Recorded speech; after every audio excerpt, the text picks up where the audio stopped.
There is a village in Arizona that most Americans have never heard of. It sits at the bottom of a canyon 8 miles from the nearest road. You cannot drive there. You cannot take a train. You cannot simply arrive. To reach it, you walk 8 miles down into the earth, descending 2,000 feet through layers of rock that are 500 million years old.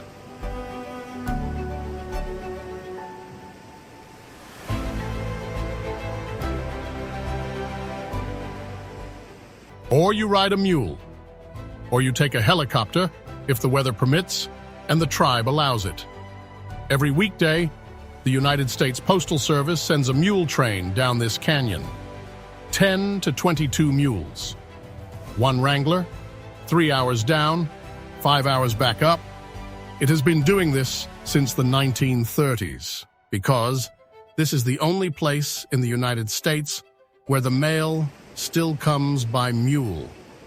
This is Supai, Arizona, the capital of the Havasupai Nation. Population, 208.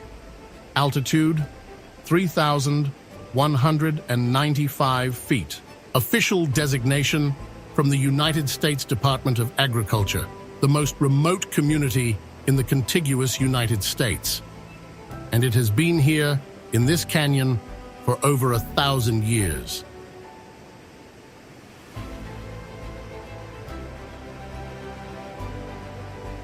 Stay with us. Because what the Havasupai have built in the most inaccessible corner of this country will change the way you see both the canyon and the idea of home.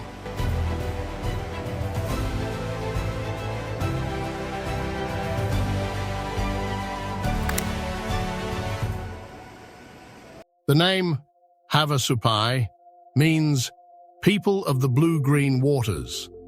It is not a poetic title. It is a geographical fact. Beneath the canyon floor, a limestone aquifer filters water through hundreds of feet of rock and emerges at a spring above the village. The water that comes out of that spring is a color that photographs cannot accurately reproduce. Not blue, not green. A specific, luminous turquoise that comes from the calcium carbonate dissolved in the water, the same mineral that formed the canyon walls around it. This water has been flowing here since long before the United States existed, long before European contact, long before the canyon had an English name, and the Havasupai have been here as long as anyone knows. Archaeological evidence places them in this canyon for at least 800 years. Oral tradition reaches further back than that. They farmed the floodplain of Havasu Creek with corn, squash, and beans. They hunted the plateau above in winter. They returned to the canyon in spring. This seasonal movement, up to the plateau in winter, down to the canyon in summer, was their life for centuries, until 1882, when the federal government formally established the Havasupai Reservation within the canyon, reducing a territory that once spanned nearly 1 million acres to a reservation of 518 acres. 518 acres. For a people who had lived across an entire plateau and canyon system for a millennium. The plateau was gone. The winter hunting grounds were gone. What remained was the canyon, and the spring, and the water, which, it turned out, was enough.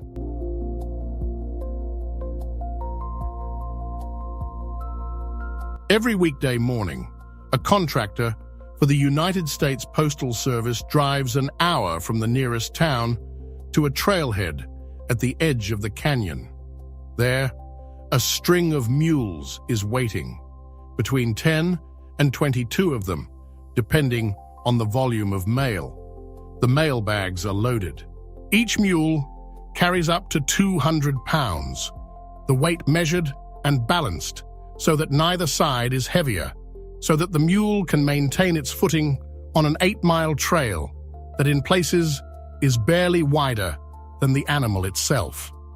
The wrangler leads them down 3 hours, down 2,000 feet of switchbacks and canyon trail, past walls of red wall limestone, past the narrowing of the canyon, past the point where the blue-green water first appears alongside the trail. The mail arrives. It is unloaded at the village post office. Supai, Arizona, 86435, the most remote zip code in the United States. Then the wrangler untethers the mules and points them back up the trail.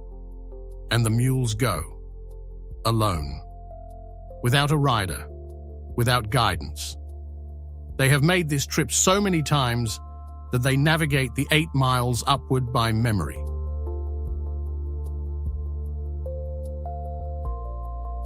By the particular smell and shape of a trail, they know better than any GPS could map. 5 hours up, and at the top, they wait at the trailhead for tomorrow.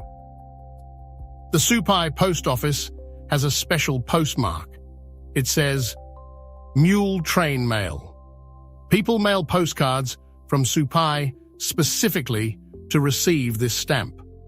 It is the most unusual postmark in the United States postal system. A reminder that somewhere in America, in 2025, with satellites and drones and same-day delivery to your door, a government contractor is still loading mail bags onto mules and walking them down into a canyon because there is no other way, and because the people at the bottom need their mail.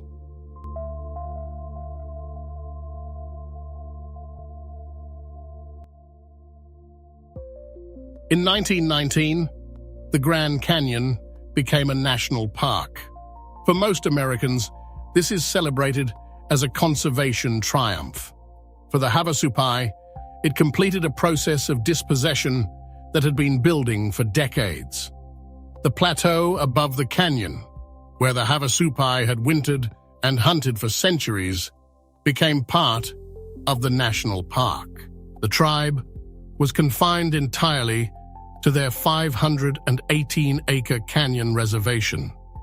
For 56 years, the Havasupai were forbidden from setting foot on the plateau their ancestors had walked since before the park existed. They could see it above them. They could see the rim from the canyon floor. They could not go there.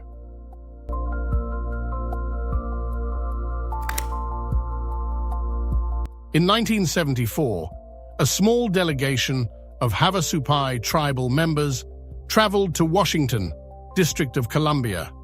They testified before Congress.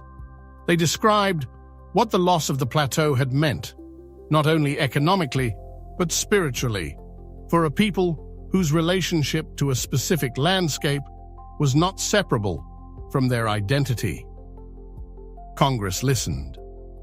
In January 1975, President Gerald Ford signed the Grand Canyon National Park Enlargement Act. It returned 188,077 acres of plateau land to the Havasupai tribe, from 518 acres to 188,595. Not the full 1,000,000 acres that had been theirs before, but enough. The plateau was back, the winter grazing lands, the hunting grounds, the places where ceremonies had been held and could be held again. Barry Goldwater, the Arizona senator who had fought for the land return, called it one of the most important pieces of legislation he had worked on in his career. The Havasupai called it what it was, a beginning. Here is what daily life looks like in Supai, Arizona today. The children attend Havasupai Elementary School, kindergarten through 8th grade, one school, all grades together, run by the Bureau of Indian Education. When they finish 8th grade, they leave the canyon. There is no high school in Supai. 9th grade means boarding school, somewhere else, above the rim. in a world that moves faster and louder and differently from the only world they have known. Some come back, some do not. The 208 people who currently live in Supai do so in a village that has no fast food restaurant, no chain store, no traffic light, no gas station. Everything that cannot be grown, raised, or made here must come down the trail, on a mule, or in a helicopter, or on someone's back. A case of bottled water costs significantly more here than it does at a Phoenix supermarket because of what it cost to carry it down. The tribe operates a small store with basic supplies, a cafe with limited hours, the one lodge, and yet there are children running along the creek bank, elders sitting in the shade of cottonwood trees, horses in a paddock, the sound of Havasupai being spoken by people who have kept it alive through everything that has been done to diminish it. The Havasupai language is still spoken in Supai. It is taught in the school. Elders teach it to children. It is the language of a people who have been here for 1,000 years and intend to remain.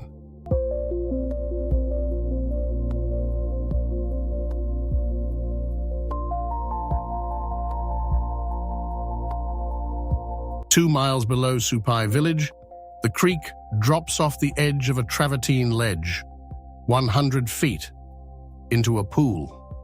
And that pool, and the water in it, is the reason that people come here from every country on earth and describe it as the most beautiful thing they have ever seen. The color of the water at Havasu Falls is not a filter, not a trick of photography, not an accident of weather or time of day. It is chemistry. The limestone aquifer that feeds these springs dissolves calcium carbonate from the rock as the water passes through it. That calcium carbonate, the same mineral that built the canyon walls, is carried in suspension in the water. When the water hits sunlight, the calcium carbonate particles scatter the light in a way that produces that specific, luminous, impossible turquoise. The same process that creates the color of certain Caribbean lagoons. The same process behind certain alpine lakes. But here, in a red rock canyon in Arizona, surrounded by walls of Supai sandstone and red wall limestone, it looks like it should not exist, like someone made a mistake, like the wrong color was placed in the wrong landscape. And the contrast between the red of the canyon and the turquoise of the water is so extreme, so visually absolute, that the human eye simply does not know what to do with it, except stare. There are 4 major falls on Havasu Creek. Navajo Falls, 50 feet. Havasu Falls, 100 feet. The one in every photograph. The one that people plan years to see. Mooney Falls, 200 feet. Taller than Niagara. Named for a prospector named Daniel Mooney, who fell to his death here in 1880, attempting to descend the cliff face. The Havasupai had been swimming in that pool for centuries before he arrived. And Beaver Falls, further downstream. 4 miles of turquoise creek and travertine terraces and blue pools for those who walk all the way to the end. The Havasupai do not call these their waterfalls. They do not need to. They simply call this home. People who visit Supai describe the same experience on the walk out. Not relief, not the satisfaction of completing a difficult hike. Something closer to loss. The particular feeling of leaving a place that felt, unexpectedly, like something they had been looking for without knowing they were looking. What the canyon gives is not what they expected. They expected the waterfalls. And the waterfalls are extraordinary, more extraordinary than any photograph suggests. But what they did not expect was the quiet. The particular quiet of a place that has no engines, no traffic, no ambient mechanical noise of the kind that fills every moment of modern American life so completely that most people have stopped noticing it. Down in Supai, you notice its absence. The creek, the wind in the cottonwood leaves, the mules, the birds, the sound of children, and the walls. The canyon walls, 500 million years old, pressing in on both sides, making the sky a narrow corridor above, making the world smaller and older and more real than anything outside.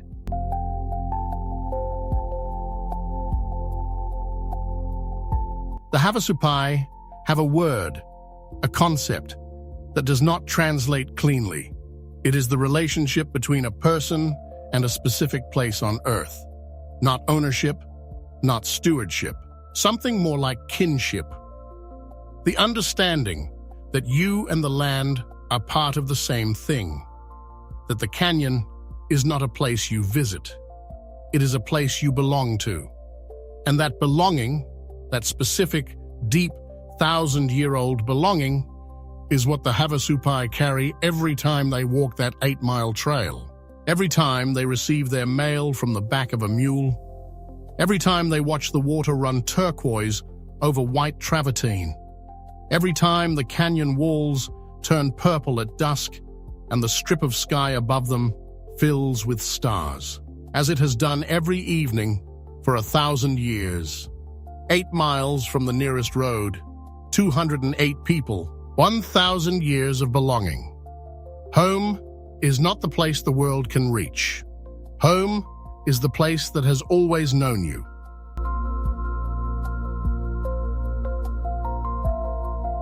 So, would you make the walk? 8 miles down, 2,000 feet, carrying everything you need? Tell us in the comments.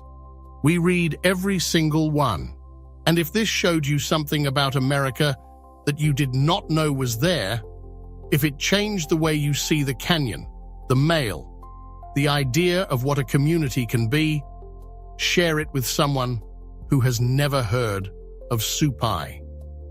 Next week, we are going somewhere even more remote.